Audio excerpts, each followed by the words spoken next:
En el año del 50 aniversario de la Universidad San Martín de Porres, el Centro de Derecho y Tecnología se complace en contar con la presencia del doctor Aldo Elliot.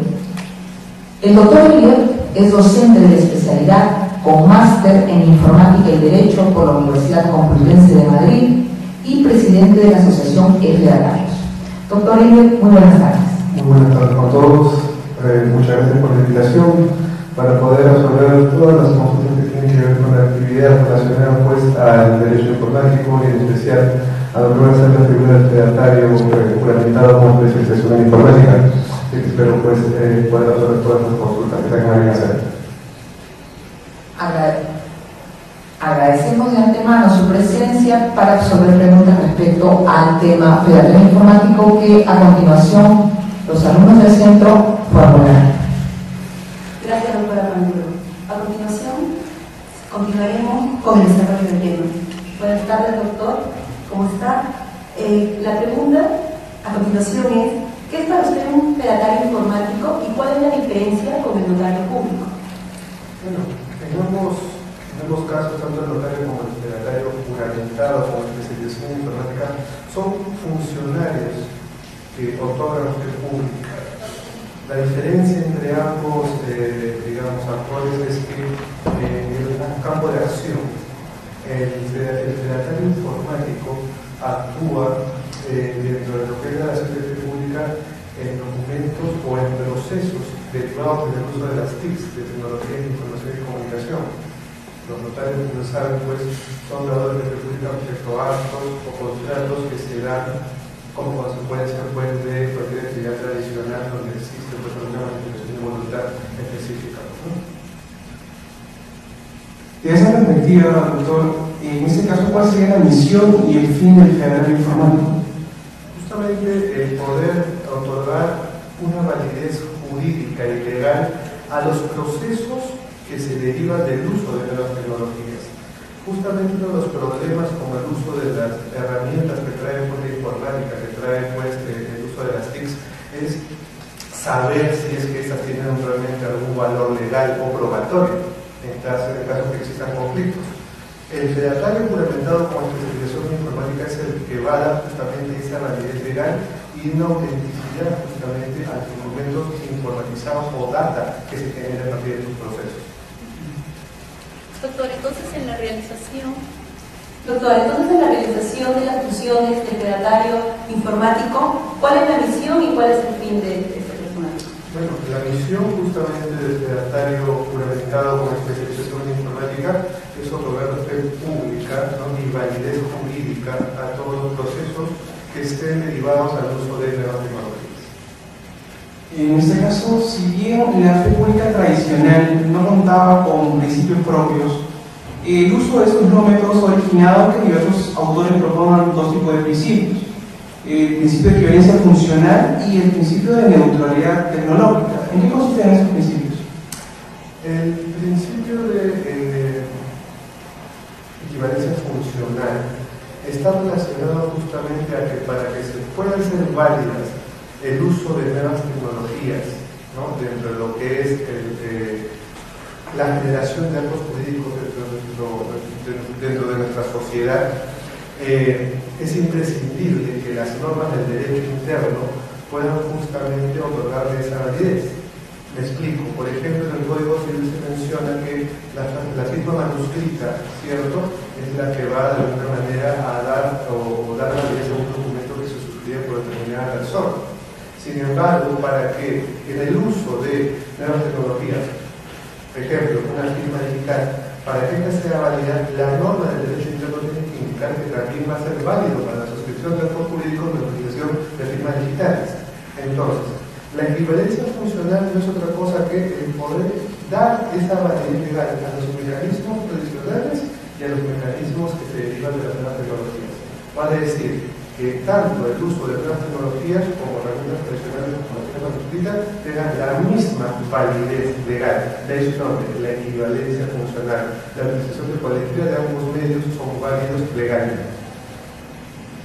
En el caso de la neutralidad tecnológica, me olvido de esa parte, tiene que ver más con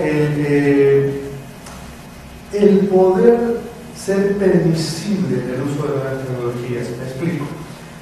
Para nadie es un secreto que las nuevas tecnologías, las TICs, evolucionan constantemente en el tiempo. Lo que de repente una tecnología que sale este mes, al siguiente mes de repente ya se versiona, se actualiza.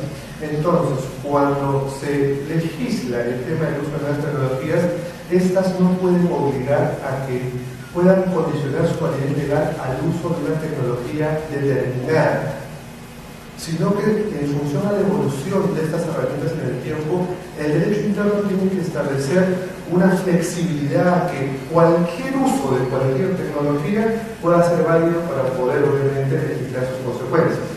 De ahí viene el término, neutralidad. Nosotros no podemos obligar a que se use específicamente un determinado tipo de tecnología, sino que debe ser flexible, obviamente en función a la evolución que he mencionado hace algún momento. Por tanto, doctor, ¿cuántas formas de validez se le puede otorgar a un documento? Claro.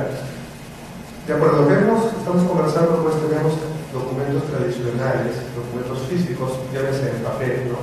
Que obviamente están estos legislados, ¿no? Dentro de lo que es el Código Civil, pero a su vez también tenemos lo que son documentos que pueden darse como consecuencia del uso de nuevas tecnologías. Entonces, obviamente, tanto los documentos físicos como los documentos derivados del uso de nuevas tecnologías deberían tener cierta validez legal y técnica, como lo vamos a hablar más adelante, seguro. Justamente desde esa perspectiva, quisiéramos saber exactamente, ya derivado de ello, qué es una microforma y en qué determinaría su efecto legal. Una microforma digital justamente ha sido una de las soluciones para poder solucionar tipos o problemas que se dan en el ámbito de almacenamiento físico de documentos.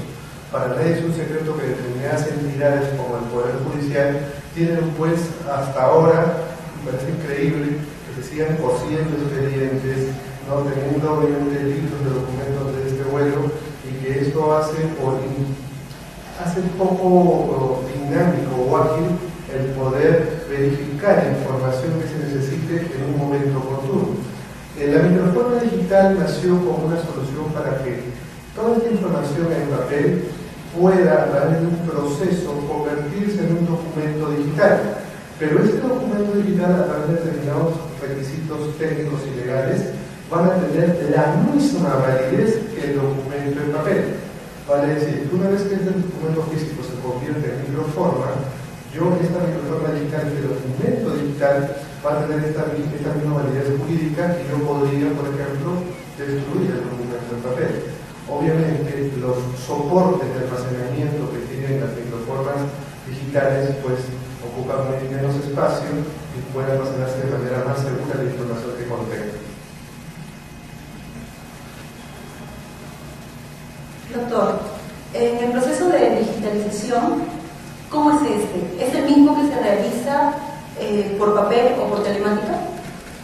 En el caso de la microforma digital tiene dos funcionalidades, que puede digitalizarse de documento físico a documento digital convertido en microforma a través de determinados requisitos, procesos más que nada. El proceso para la generación de una microforma digital se denomina micrograbación, que es todo el conjunto de pasos que hay que seguir para convertir un documento en papel en un documento digital con validez legal.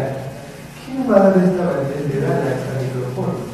Justamente va a ser el destinatario juramentado con el secreto de informática, el que va a dar fe que realmente la información que se ha pasado de un medio físico a digital pues tenga, o sea fidedigno, sea auténtica, no se haya alterado, no se haya modificado, y por lo tanto ser, digamos, pues un copia fiel del original. Pero esto que acabo de mencionar, en realidad ya al darle la ley el carácter de original al documento digital, es lo que de alguna manera otorga esta seguridad jurídica al documento pues informatizado o automatizado, ¿no?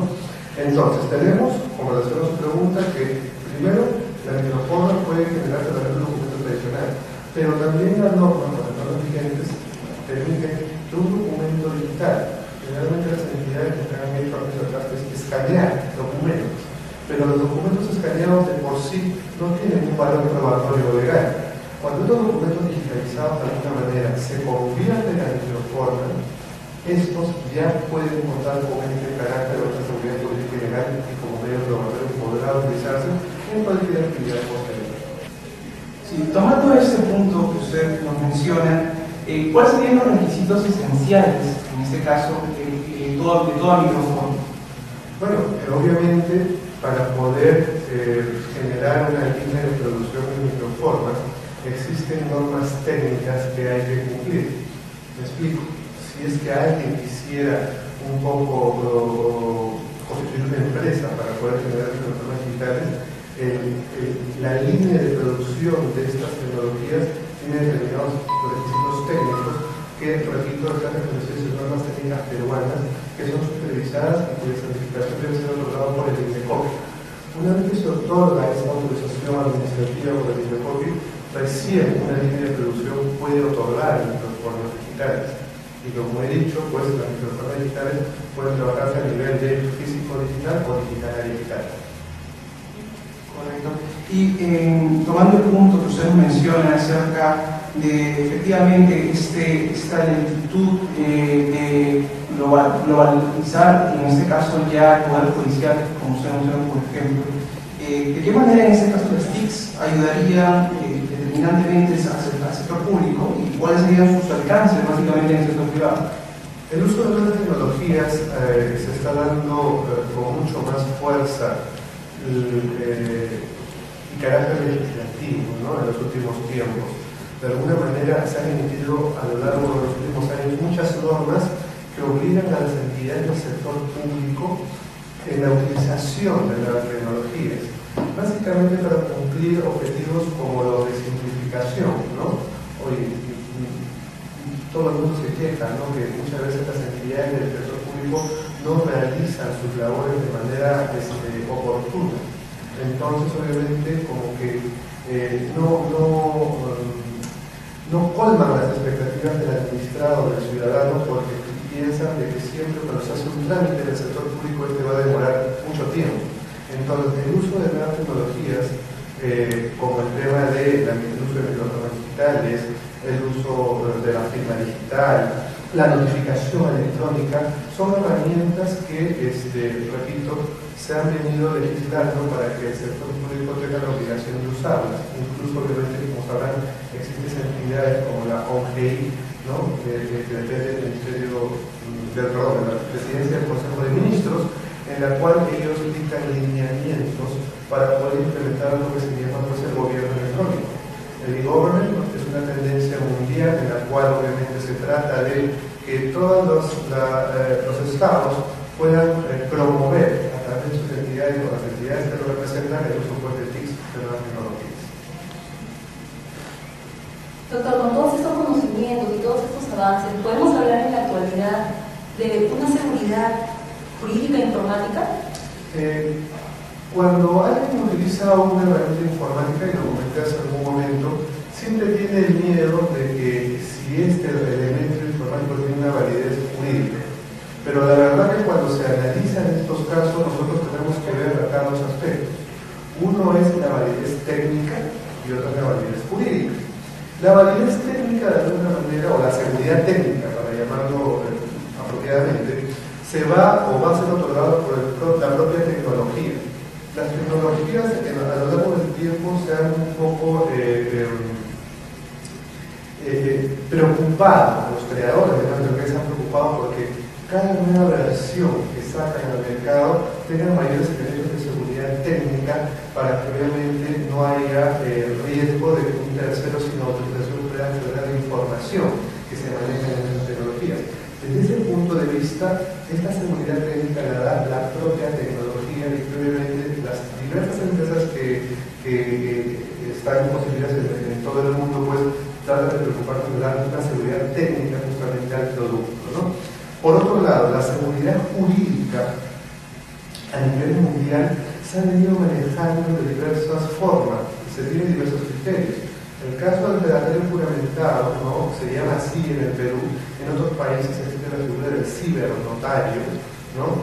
Y en otros países simplemente pues ya figuras tradicionales como el propio notario público tienen atribuciones también para realizar o autenticar procesos digitales. Entonces, de alguna manera, La seguridad jurídica que se va a dar al uso de nuevas tecnologías y la generación de documentos trata pues de que ese proceso que se va a realizar con el uso de nuevas tecnologías tenga determinada legalidad, autenticación, y esa autenticación se va a dar a través del otorgamiento de una república. Repito, en el caso del Perú lo hacen carácter reglamentado, pero en los diversos países del mundo puede tomar de repente otros nombres. Esta validez es lo que se busca para que obviamente una persona tenga la certeza de que cuando usa una nueva tecnología, los resultados o los documentos que se generan de esa nueva tecnología tengan esa validez o esa seguridad técnica y jurídica que hemos hablado. En el caso de justamente la seguridad jurídica de la cual estamos hablando, en los casos de delitos informáticos, ¿de qué manera preventiva o fiscalizadora intervendría el federatario informático? Bueno, ese es un tema que con mucho agrado debo decir que nosotros estamos como creando escuelas, ¿no? En el Perú existen entidades como la Dignidad, ¿no? Que trata de investigar todos los hechos delictuosos que se generan con el uso de nuevas tecnologías. El federatario juramentado con la especialización en informático allí fue una regla importante porque es como si fuera un perito, ¿no? Es el que realmente va a poder indicar que determinados procesos que se hayan realizado con el uso de nuevas tecnologías hayan podido faltar a uno de los aspectos de seguridad técnica que hemos hablado anteriormente. Básicamente, cuando se usan nuevas tecnologías, lo que se está tratando es información que se está automatizando. Entonces, cuando hay una afectación con el uso de las nuevas tecnologías, lo que se está realmente afectando, alterando, modificando esa información automatizada que le puede pertenecer a determinada persona. Entonces, el federatario informático, cuando sucede una especie de delito, lo que va a poder determinar es si realmente una información que ha sido digitalizada o automatizada en un momento determinado puede ser modificada o alterada, y ese hecho va a configurar alguna de esas acciones delictuosas que están establecidas en el Código Penal, por ejemplo, ¿no? Doctor, viendo bien establecido las diferencias entre un federatario informático y un notario público, ¿usted cree que en el futuro el notario público pueda ser sustituido por el federatario informático? Yo creo que ambos tienen una competencia ahora específica. Creo que la evolución del uso de las tecnologías hace que obviamente el espectro tradicional se modifique, ¿no? Yo siempre, por ejemplo, a mis alumnos les digo, ¿no? Cuando alguien desde el punto de vista del derecho tradicional piensa en hurto, ¿no? Habla de cuando alguien se apropia ilícitamente de un bien ajeno sin uso de violencia, ¿no? Uno siempre se piensa, ¿no? al delincuente que puede estar agarrando un bien, ¿cierto? Y se lo está llevando. Pero cuando esa misma lógica la utilizamos con el uso de las nuevas tecnologías, la percepción es diferente. Porque cuando existe, digamos, algún tipo de relación con el uso de evidencias informáticas, no hay ninguna presencia física, todo es virtual. Y realmente, si digamos, ¿no? Siempre pongo por ejemplo el caso de Cromwell Galvez, ¿se acordarán de ese empleado bancario que sistemáticamente fue pasando dinero de los clientes a cuentas bancarias propias? Eso en realidad se consideró como un hurto calificado, no es una presencia electrónica de fondo, pero si lo vemos como hurto, ahí no hay ninguna presencia física. Y ahí lo que ha visto ha sido manipulación de información automatizada que le pertenece a una persona determinada. Entonces, las percepciones que se tienen con el uso de tecnología son distintas, y cuando se habla de las funciones del notario, las funciones del notario se vislumbran y se analizan desde el punto de vista del derecho tradicional. El uso de nuevas tecnologías merece justamente una especialización, porque uno tiene que conocer los procesos técnicos que resultan del uso de las TICs, que de repente los notarios no los tienen en un momento determinado. Por eso es que las normas establecieron que para ser federatario informático no solamente lo puede ser un abogado con los requisitos que se requieren, también un notario, porque se entiende que ambos tienen que tener un conocimiento especializado en tecnología para poder justamente ser dadores de fe público de esos procesos. Entonces, en el futuro yo pienso que de repente se podría unificar, ¿no? De repente a los fedatarios incluso se les podría de repente acceder para que tengan la profesión de notarios, y los notarios que ya cuentan pues con esta especialización técnica también, ¿no? Yo creo que al final, para ser sinceros, la función es la misma, es dar fe pública. Lo único que está diferenciando es a qué documento se debe dar fe pública, si es un documento tradicional o un documento digital. Pero como función es la misma, y yo espero que en el futuro pues ambos sectores, ambos gremios se podrían poner de acuerdo, y realmente pues llevar esto al desarrollo del progreso, ¿no? del derecho en el Perú, porque al final es eso, ¿no? El poder dar cierta seguridad y estabilidad jurídica a todos los actos que se hacen dentro de nuestro país, ¿no? Justamente para ahondar este tema de diferenciación entre lo que es el fedatario y el notario propiamente dicho, ¿cuál sería básicamente los requisitos para ser fedatario informático? Bueno, el decreto legislativo 681, ¿no? Establece justamente requisitos para poder ser fedatario implementado. Justo acá lo tengo, ¿no? Son exactamente 4 requisitos específicos lo que se pide. Primero, que reunir las mismas condiciones para poder ser un notario público. Ese es el primer requisito. Segundo, el poder obtener un diploma, un certificado de idoneidad técnica. Tercero, inscribirse y registrar la firma del fedatario ante el Colegio de Abogados de la jurisdicción donde se realiza o se acredite la condición de fedatario, y prestar una juramentación ante el presidente de la Corte Superior de Justicia. Son 4 requisitos que se establecen en este decreto 681 para poder obviamente ser considerado fedatario implementado con especialización informática. Sí, y tomando también en cuenta la contextualización que requiere esos requisitos para ser fedatario informático, usted dentro del desarrollo de su campo, ¿cuáles serían los principales problemas que usted ha visto y que presentan los fedatarios informáticos justamente en el desarrollo de sus funciones a nivel nacional?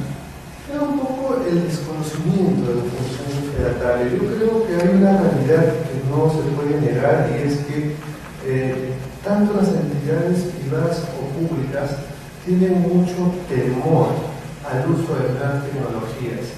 Y ese temor está, creo yo, fundamentado en el desconocimiento de, por ejemplo, de que en el Perú existen normas que han sido otorgadas o dadas desde la década de los 90, que obviamente dan validez legal y jurídica al uso de tecnologías, y que por otro lado existen personajes, como los fedatarios juramentados, que puedan dar fe de estos procesos.